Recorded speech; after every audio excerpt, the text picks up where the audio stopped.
So, in the proposed design of SHM2, which we are discussing at the moment, these effects are reduced.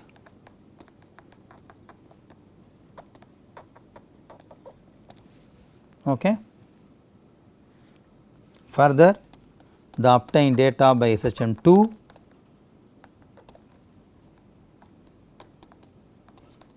will be also checked with the wire data for its accuracy. One can also see from the previous results of the last lecture the effect of random noise which is found in the power spectral density function at 10 hertz is about 400 gram by root z. So, the outliers are obtained by examining the spikes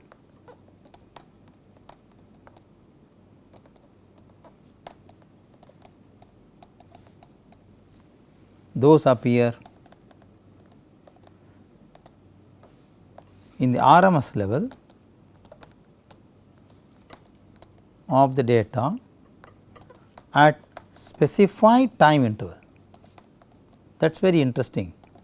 You can easily make out that. Okay. Time series of these spikes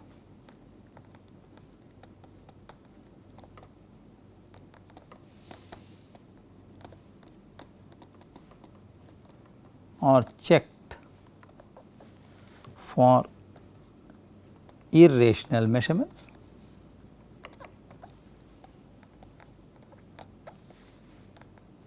and then the data is processed.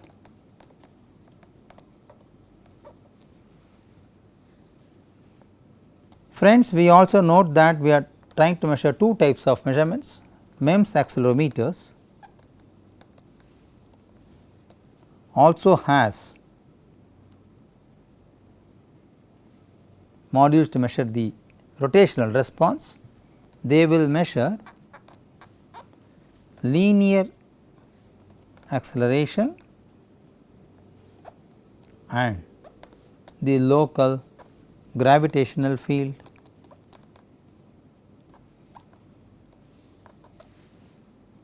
In the absence of the local field,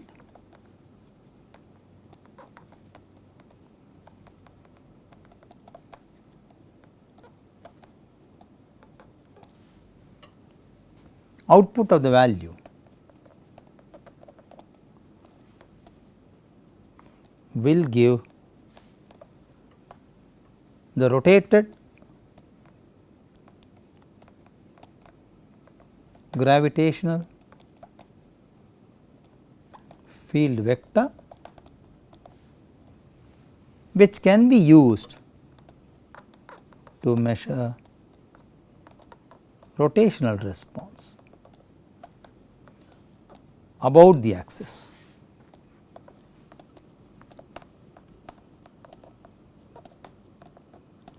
Maybe pitch and roll, pitch is about the y axis and roll is about the x axis. So, between the static acceleration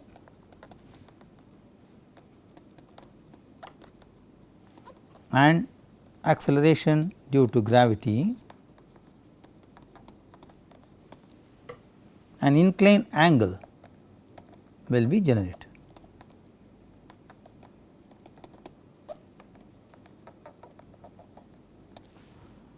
This corresponds to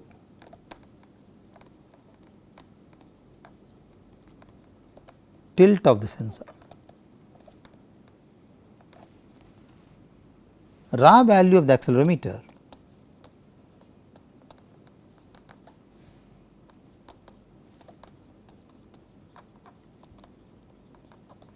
is acquired and the corresponding G value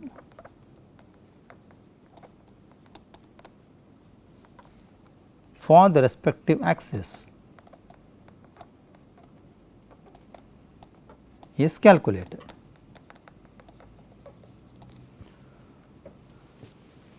So, pitch and roll estimates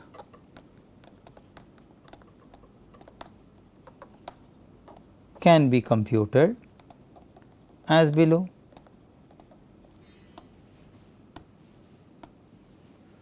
Pitch is equal to this equation and roll is given by this equation, where g x, g y and g z are the linear acceleration in x, y and z axis respectively. Denominator of the pitch value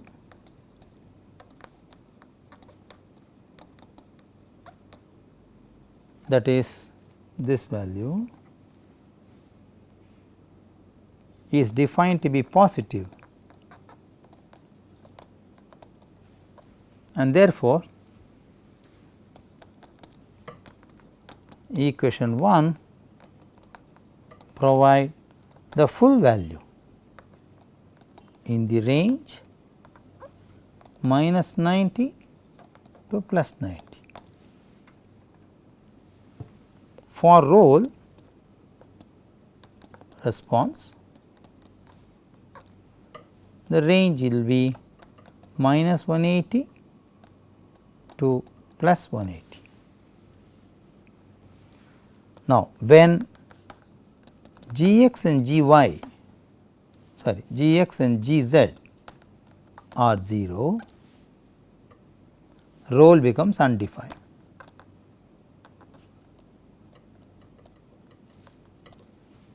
In order to overcome this problem, roll is considered as a function of arctan. Okay. This eliminates the ambiguity in computing the angle by accounting for the quadrant.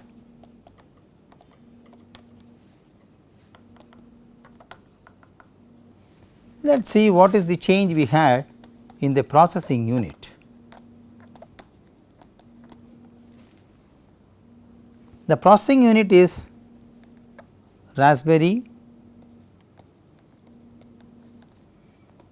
Pi ARM V7 processor. This is a low cost computing device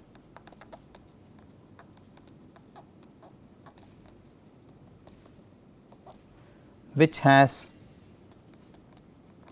ARM V7 processor. The random access memory and other interfaces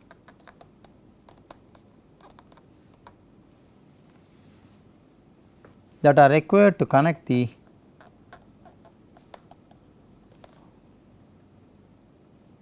external devices are also in place in the processing unit. This also needs a keyboard for command entry.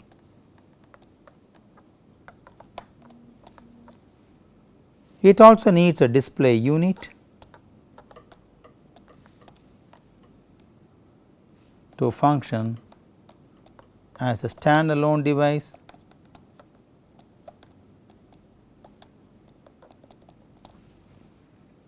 Thus, the PI board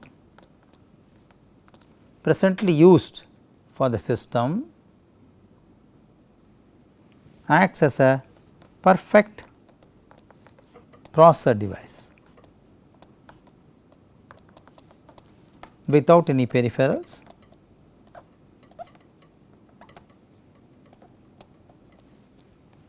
and can be remotely operated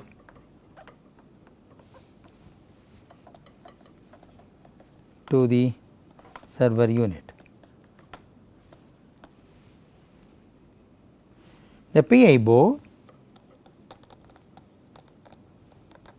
also has a 512 MB RAM as internal programmable memory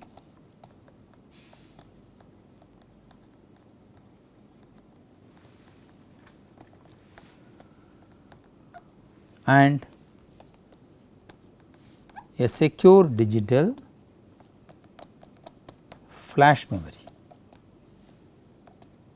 in the processing board. One can also use an extended 16 GB memory to enhance the storage capacity of the data. Now, the Wi-Fi adapter is also connected through USB dongle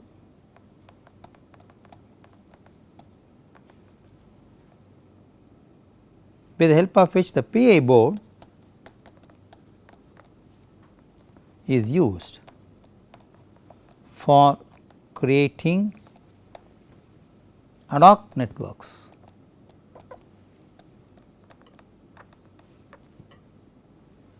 And to connect wireless network. This runs on a standard mode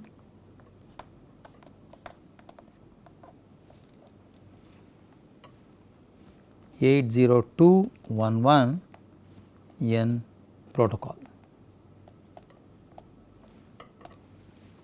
As a computing device,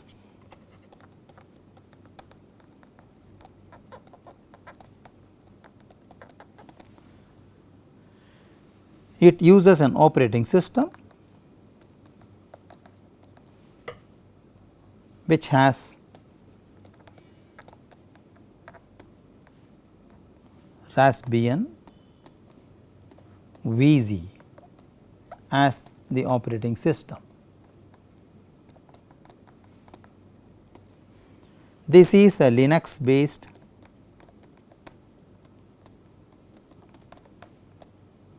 open source operating system. Now, the connection between the sensor unit and the processor board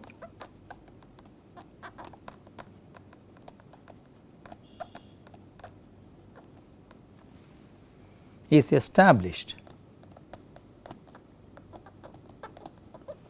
through the GPIO, that is general purpose input output pins. The board used in the present study, which is B plus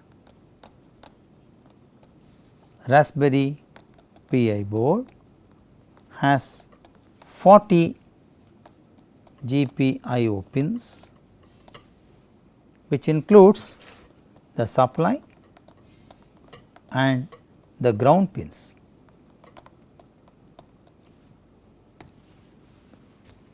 The GPIO pins can accept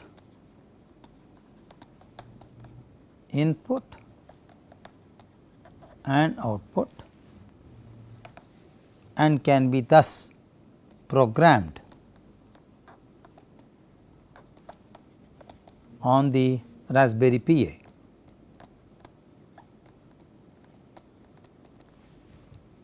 The GPIO pins read the connected sensor unit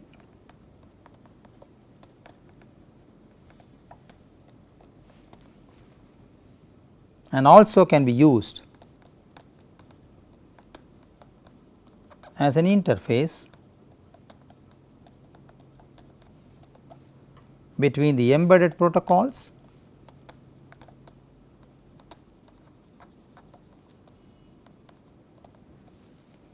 like I2C and SPI. The processor unit deploys integrated circuits and serial peripheral interface protocols to communicate with the external device.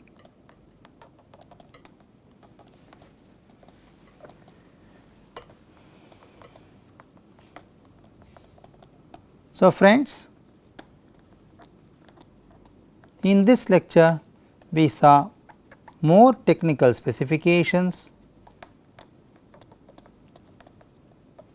of the processing unit, of the sensing unit.